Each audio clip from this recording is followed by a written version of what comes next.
Good morning, afternoon, or evening, ladies and gentlemen. This is Sunny, and in this video, we're going to be playing my newest obsession and the game I'm quite possibly the worst at, which is Hearts of Iron 4. What is Hearts of Iron 4? Well, it is a grand strategy, mega simulation game of World War II, or rather, the years preceding World War II and following what was the historical end of World War II. In this game, you can start in 1936, or you can start in 1939. We are going to actually start in 1936, and for this game, I actually wanted to play the country which I consider my home, which is Canada. Now, you can play these more what the game calls interesting countries, which I find is a little bit insulting. I mean, there's nothing wrong with playing as France or United States or the Reich or the Soviet Union. It's just other countries in World War II actually had some pretty interesting histories too, and I think there's a capacity for a lot of interesting stories that you could tell. But nonetheless, you can actually play as any country on Earth that existed in 1936. So, this is the grand map. This is where actually most of the action, pretty much all of the action happens, other than in the various menus and spreadsheets. This is an enormous map. It is divided into over 11,000 little provinces. It renders the entire world, all of the oceans, islands, you name it. Every single nation on Earth that you can see here, you can play as. You want to play as Paraguay and fight a war against Bolivia, the so-called, I think it was called the Chaco War of 1934, 1936. Go ahead, you can do that. You want to play Tibet and ally with the German Reich and invade the British Raj? Go for it. You want to do that? Cool. You can play as the United States and go full-on fascist United States and conquer Canada and Mexico if you really want to. You can do that. You can do some crazy revisionist stuff like play as France, go full-on fascist France, or you could go as Italy allying with UK and France against Germany, just like it did in World War I.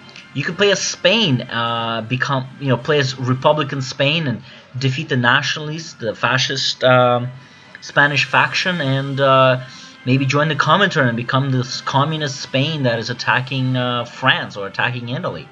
So this is an enormous map. It is an enormous game. It is actually a pretty complicated game, and it took me, I'd say, about maybe 4 playthroughs just to get the basics right.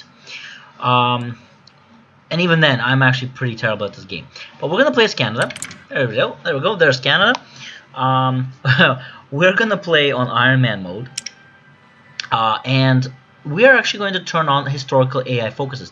Now, if you just turn your attention to this, what this is if you click this on, you tell the AI to basically follow the historical focuses of those countries. So, for example, France and UK will ally, and Germany, Italy, and Japan will ally, and Soviet Union will ally with Germany, but then the two are probably going to fight, and Germany will attack Poland at some point. So this is kind of more of a predictable way to play, and I'm not going to say it's the most boring way to play, but it's not very predictable. So we're going to not click it. And we're going to play on recruit because I am trash. I am garbage at this game. And I think what our goal is going to be in this game is to be the best Canadians we can, which is going to be by being polite to everybody and offer a helping hand.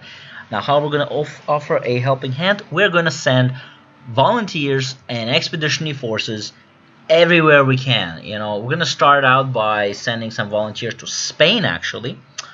And then we're just going to kind of go from there. And that is going to be the plan for this game. So, without further ado, let's go in and start.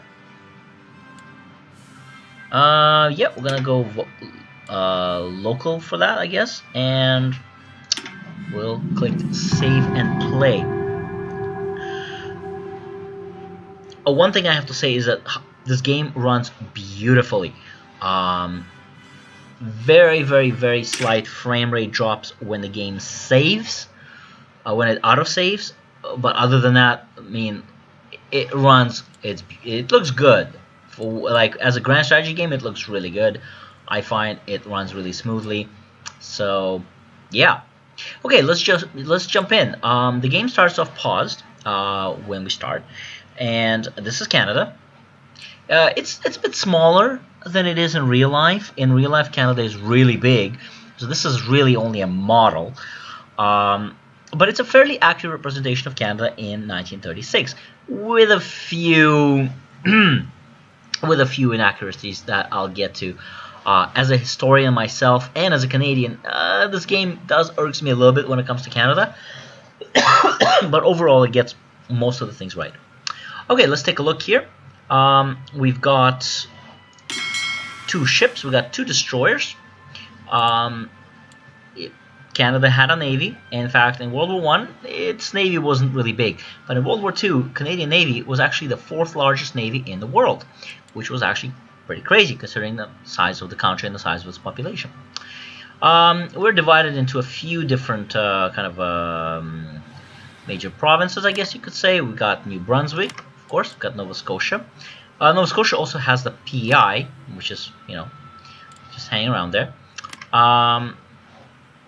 And we've got Quebec. We've got Southern Ontario, Northern Ontario.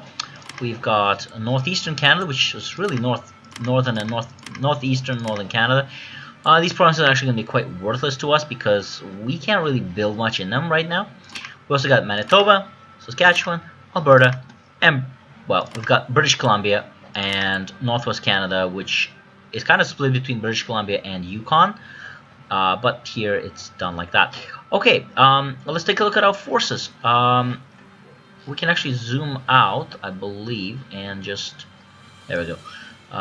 Click and drag. Okay, what do we have? We got a bunch of militias. Got 1, 2, 3, 4, 5, 6, 7 militia. 7 militia. Guess they would have been regiments. The game treats them as divisions. You see them as 13 divisions. If we actually look at the template of the division, yeah, it's okay. Yeah, actually, that's kind of weird. I might have to check on that, but really should not have had tanks. And Canada really didn't have. I believe it had less than 20 tanks. Okay.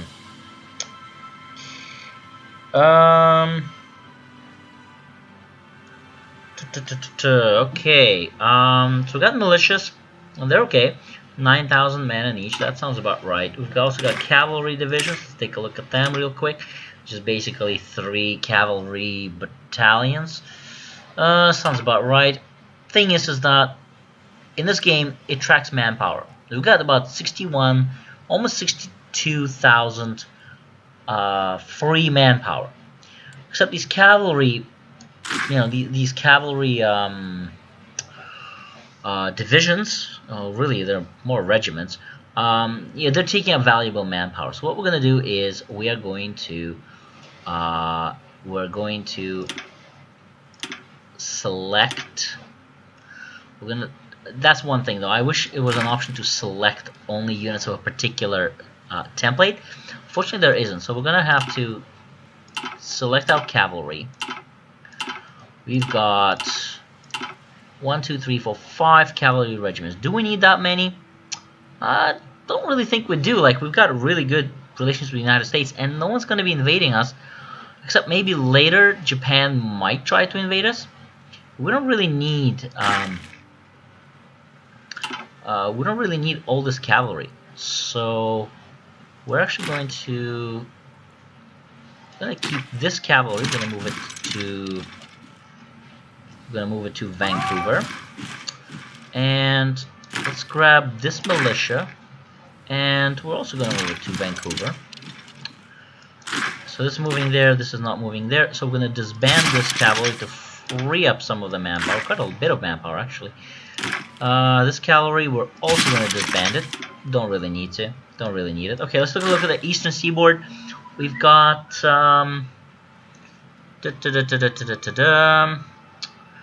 we've got 2 cavalry divisions and a bunch of militia. Actually, the militia regiment, militia division template is not too bad. 3 infantry regiments, and 1 light tank. Yes, would be battalion. Probably would be company size. So it's not too bad. But we don't really need these cavalry regiments. I keep saying divisions because the game wants me to say divisions, but not really divisions. And we're gonna get rid of them. Let's just ban them. Boom. We now have 73, almost 73,500 free manpower, which is gonna be handy because Canada does not have a great population. As you can see here, we've got 10.2 million population. That's our core population, which by the way includes men and women. Yes, because you can set conscription at different levels. And we're not using a lot right now. We're a volunteer army right now. That's gonna change. That will have to change because otherwise we will not have enough. Okay, we're gonna keep the militia as it is for now. Alright, let's take a look at what the game tells us we need to address. First of all, we've got no divisions in basic training. Well, that's okay because all we can train is more militia or more infantry militia or more cavalry militia. And we don't want to do that yet because we're going to train proper proper infantry and motorized and armored divisions later. So that's not a problem. National focus. Okay, so each country has a focus tree. Now, for what the game calls interesting countries, like major powers such as Soviet Union, United Kingdom, United States, Empire of Japan, they got their own unique focus trees. Now, I guess what the game calls generic countries, so smaller countries like Canada, the focus trees are actually kind of more generic, and they reflect army effort, aviation, naval, industrial effort, which is something we're going to be focused on, and political effort, which lets us choose, okay, do we want to go for nationalism and fascism? Do we want to go for internationalism / communism? Do we want to go for neutrality? So do we want to go liberty, like democracy, but do we want to be a neutral democracy, such as Sweden, Switzerland? Or do we want to be like a kind of a muscular interventionist democracy? And for Canada, we're actually going to go interventionist. Because remember, our plan is to be like a Canadian. We're going to be polite, and we're going to help people by sending volunteers. And in order to do that, we need to unlock the interventionist focus. So we're actually going to start with that. We also got some dockyards, so we can actually start maybe making some ships. We're going to need some ships. We're definitely going to need more destroyers later on because, as you may know, there are submarines in this game. There are U-boats. They will raid us. It's gonna get a little ugly. So let's start destroyers, and we can tell it where to deploy. Right now it's auto deploying in Nova Scotia. I actually like that location. I want them to deploy in Nova Scotia, so that's fine. What else are we producing? We're producing infantry equipment and light tanks. Alright, not too bad. We'll get to insufficient resources. This is, by the way, how production works in this game. Instead of producing kind of divisions, what you're really doing is you're producing equipment and you're raising divisions, and the divisions will draw from the equipment that your economy is producing, and you can actually set up parallel lines. Let's say I want to dedicate a couple of parallel lines of infantry equipment. I could create a new production line and assign infantry division to it, infantry equipment, sorry, and I'll have 2 production lines producing infantry equipment. Or I can make one production line more efficient, not necessarily more efficient, sorry, we'll cover efficiency in a second, but I can assign kind of more factories to this production line, which is actually a little bit better.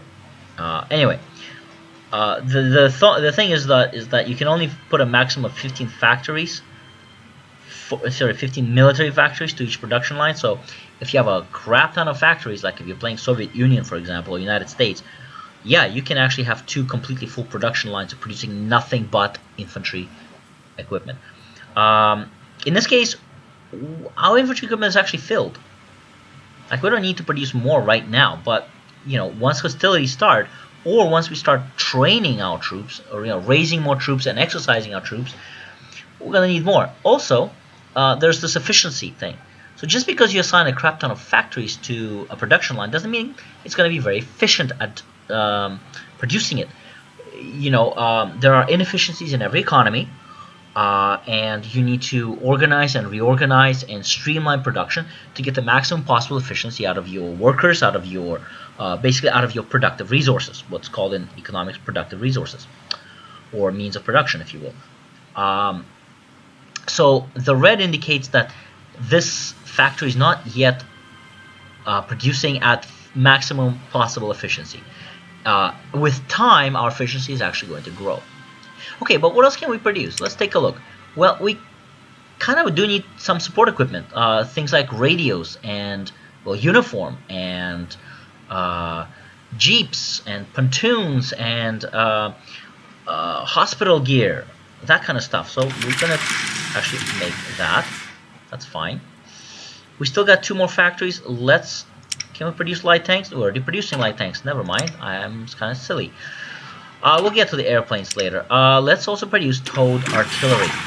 Right now, our infantry template, our militia infantry template, doesn't use towed artillery.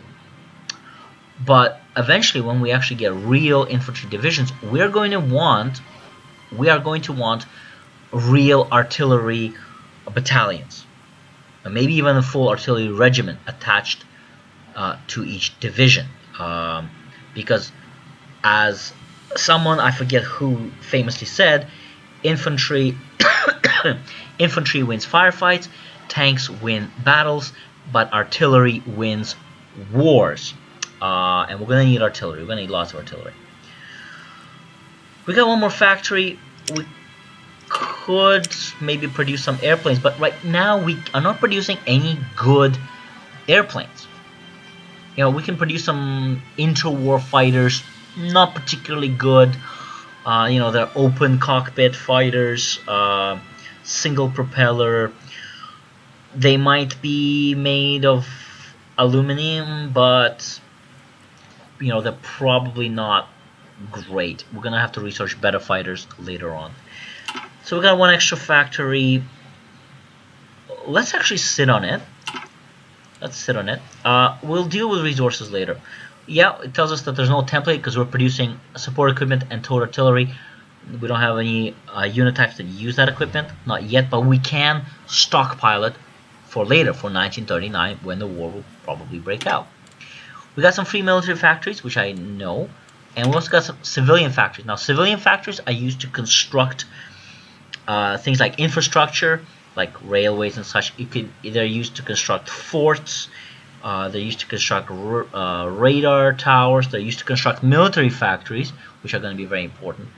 So let's actually deal with that. Let's look at our construction. All right. Let's see. Let's add some civilian factories in Northern Ontario, in Manitoba, and Saskatchewan, and Alberta, and shall we do it in St. Lawrence, which is part of Quebec? Yeah, let's add them in 1 in Southern Ontario and 1 in St. Lawrence, and we're gonna let this be for now because we're gonna need some naval dockyards later. So let's take a look. It's gonna take us 258 days to construct our first civilian factory. There are ways of speeding that up, so never fear. Okay, let's deal with some resources. We need, well, you can take a look here. The game tracks 6 important resources: oil, aluminum. It should be aluminium. It bothers me. I feel of it as like a British way of aluminium. Rubber, tungsten, steel, and chromium. Now we're producing plenty of aluminium. We don't need rubber yet, but we will. We don't need chromium yet, but we will. And we do need oil, steel, and tungsten, which is, to me, is a little weird because Canada was and is an oil exporting nation, and it's also an and it was at the time steel exporting nation as well. So the fact that we can't cover our own steel requirements is it's a little weird to me, but okay. But none of these needs are so big that we need to trade away for them. And the way trade works is you trade the use of your civilian factories. In other words, you're trading the output of your civilian factories for raw resources. Unfortunately, we don't actually have a lot of civilian factories. We can right now trade up to 7. Yeah, so we can trade up to 7 civilian factories, but we don't want to do that yet. Okay, we need our civilian factories to build up our infrastructure, build up our military factories for the coming conflict. Okay, research. To start off, you get 3 research slots, and you can research. Well, let's take a look at the research. Now, the research trees are actually generic no matter what. No matter what country you play as. You know, they're all going to have infantry, support battalions, armor, artillery, land doctrine, and so on. You know, all of them are going to have the same trees. The kind of units you unlock, like for example, Canada's going to have some generic light tank, medium tanks, and so on, whereas Germany is going to have, let's say, Panzer IIIs, Panzer IVs, and Tigers and Stugs, and so on. But we're playing as, you know, little generic Canada, so, you know, we get kind of generic tanks. Now, the focus, of course, early on should be on the industry. And this is where we're going to help our industry grow. We're going to research this to decrease construction time. We're going to research this to increase the efficiency cap of our factories. We got one more research. There's actually a good... Let's research...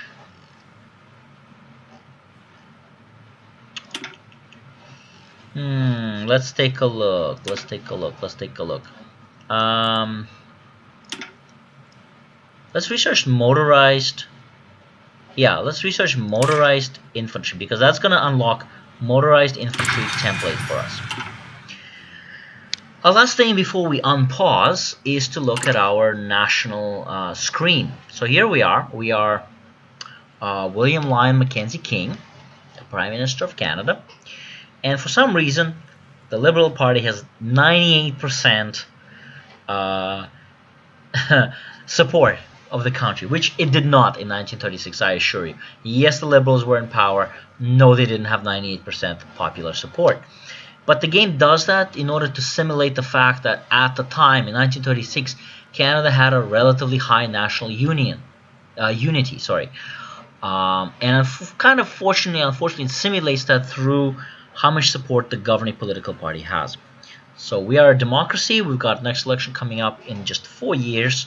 Canada is, by the way, on a 5-year election cycle unless an election is called early. So there you go. You learn something about Canadian politics. And let's take a look. We got a volunteer-only policy. We can change that later. We're going to need political power for that, but we'll see how that works later. We're export-focused. We actually want to change that to free trade as fast as possible, because it's going to really help us with our factory output, construction speed, and research time. And we are a civilian economy. Basically, our civilian factories, 30% of the output goes towards civilian goods. In other words, it doesn't help us at all. It doesn't help our military economy at all. So basically, what it really says is that 30% of goods produced by civilian factories are wasted as far as military is concerned. And we construct civilian and military factories really slowly. And converting civilian to military factories is going to take a long time, because, just like in the real world, civilian factories can be adapted towards military production. Like, for example, a factory that was building civilian radios can build military radios. A factory that used to build tractors can build tanks. A factory that used to produce trucks can, well, still produce trucks, or it can produce armored trucks, or it can produce infantry fighting vehicles. Anyway, and we don't actually have anyone assigned to research and production yet, and we don't have any military staff assigned. So, as you can already guess, this game has insane amount of customization in it. You are running that nation. You're running its production, its economy, its politics, its foreign affairs. You're running its military forces. It's enormous. Anyway, let's unpause, and we're gonna speed up the game. So we're gonna speed up the timer to, I don't know, 4 out of 5, just to click through faster. We can take a look at the world around us. Let's slow it down a little bit. Take a look at our diplomacy. Here are all the countries in the world. You can sort them by continents. There's only Europe, Oceania, continents or regions. You can sort them by their regime types. Are they democratic? Are they communist? Oh, Paraguay was communist? I didn't know that. Are they fascist? Are they, non-aligned? We can also sort them by major countries. Do they belong to the Axis faction, Allies faction, or the Comintern faction, which are the 3 major factions in an early game. But actually, you can unlock other factions. For example, if you're playing as Italy, you can actually create your own faction called the Novus Imperatorum Romania or something like that, like the new Roman Empire. And you can other countries can join your faction. Or if you're playing as France, you can unlock your own faction called the French Alliance. I think it's called, which is pretty crazy. It's pretty cool. Let's speed it back up again. Okay, well, while we're speeding it up, let me show you a little bit about kind of how naval units work for now. We're going to select our squadron. We just got 2 ships. We've got, these 2 destroyers there. Frankly, the war hasn't started yet, but we might give our ships a little bit of experience by making them run, let's say, patrol. Yeah, let's do patrol. And we're going to right-click to add this region, and let's say the eastern seaboard. So they're just going to run patrols here, and it's going to improve their, is basically going to give them a bit more experience. Meanwhile, let's go back and let's select these 4 militias, and we're going to create an army. Now in this game, the smallest unit you control is division size, to give you an idea of the scale. And divisions, to easier handle them, are organized into armies. And you can leave the divisions individually, but it's really not the best idea to do that. So what we're going to do is we're going to create an army. We're actually going to create this army. We're going to create a new army. Now it's an army. Army number 1. It's got 2 divisions. We're going to move them both to Halifax, so they're in a port, ready to ship out if we need them. And we can assign a commander to them. Let's click to assign commander. Unfortunately, some countries actually have non-generic portraits. So, for example, Germans have portraits of, Rundstedt and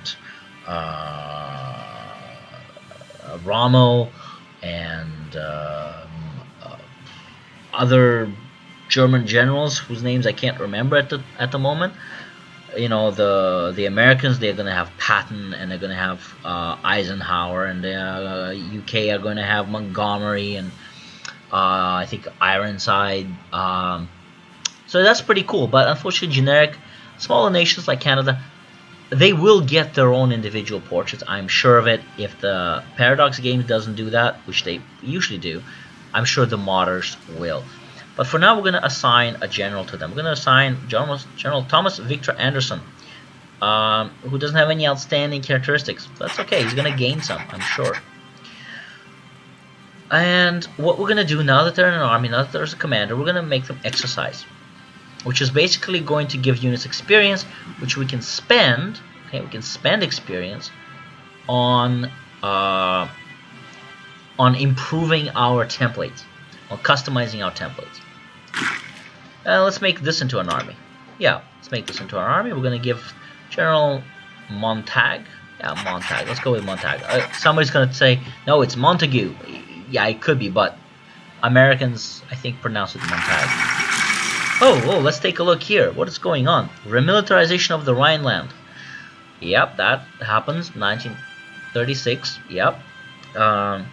German troops march into Rhineland. It's a little worrying. Okay, this is one annoying thing, is that when these events pop up, the game doesn't automatically pause. But if you pause while that event is going on, and then you press OK and you make the event go away, the game for some reason unpauses. It's very annoying. They really need to do something about that. Okay, we've completed national focus, political effort. Great. Let's assign a new national focus. Now remember, we want to get to interventionism as fast as possible. We're going to go with liberty, which is going to give us better trade deal opinion, which is going to give us preferential trade, which is fantastic, because we're going to need to trade. We're going to need some resources. We can also modify government. So modify government. So let's talk about governments. So this is a government, and we spend this political power up here. And we can assign different things to our political power. We got 225 political power points. Let's change from expert focus to free trade, so that we can construct our factories faster. Our construction speeds are faster, and our research time is less. In other words, it takes us less time to research something. So, because this game basically says free trade is good. Now, whether you believe that in real life or not, it's not for me to judge. But the game presumes that, you know, free trade is the way to go. Okay, let's exercise them a bit as well to get those points. Now, see, as they're exercised, they're gonna. What they're going to do is they're going to actually exhaust some of the equipment. So now suddenly, you know, we need more tanks, more infantry equipment. So we're going to assign one more factory to infantry equipment. Okay, let's check on our research. Still fairly long time to wait till our research. So what we're going to do is we're going to put a cut here. And we're going to come back when some major developments happen, like we happen to research some stuff. Alright, so I hope if you like this, type of video, I hope to see you in the follow-up to this video where we continue playing as a friendly neighborhood helping Canada. Okay, bye for now.